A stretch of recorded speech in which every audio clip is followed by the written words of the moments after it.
les techniques pour structurer un pitch percutant.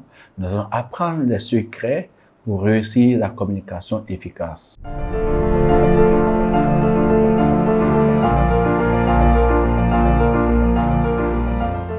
C'est vrai qu'il y a une différence entre parler et communiquer.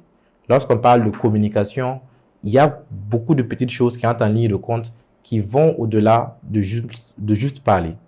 Donc, tout le monde a besoin de savoir bien s'exprimer.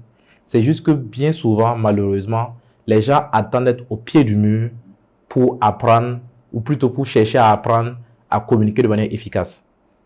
Je dirais que les entrepreneurs n'ont pas le droit de ne pas savoir communiquer. L'art oratoire, c'est une discipline large. L'art oratoire, c'est comme la médecine. La médecine, c'est extrêmement vaste. À l'intérieur de la médecine, il y a énormément de spécialisations possibles. Donc, l'art oratoire, c'est ça. C'est le tronc. Maintenant, il y a les branches qui sont des sortes de spécialisations.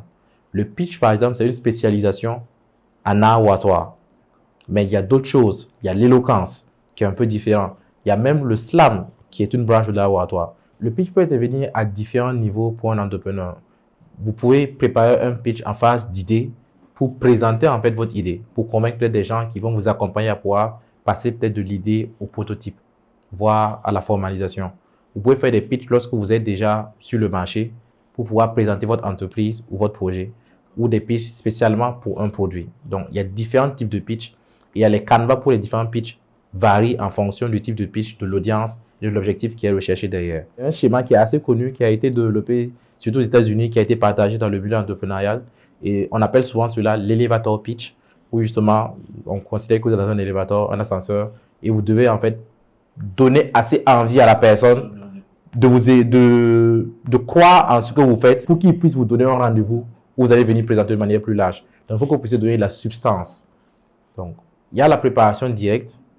Dans le cadre, par exemple, si vous devez pitcher un projet ou si vous devez soutenir ou faire un discours, la préparation directe, c'est préparer ce moment-là.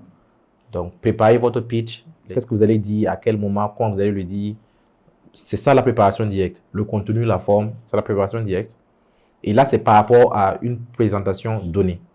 La préparation indirecte que je nomme, c'est une préparation en fait au quotidien.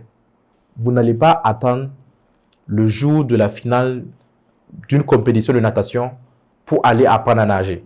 Il faut saisir toutes les opportunités de prendre la parole en public. Il faut le faire quand ce n'est pas important pour que le jour où ce sera important, ce ne soit pas handicapant.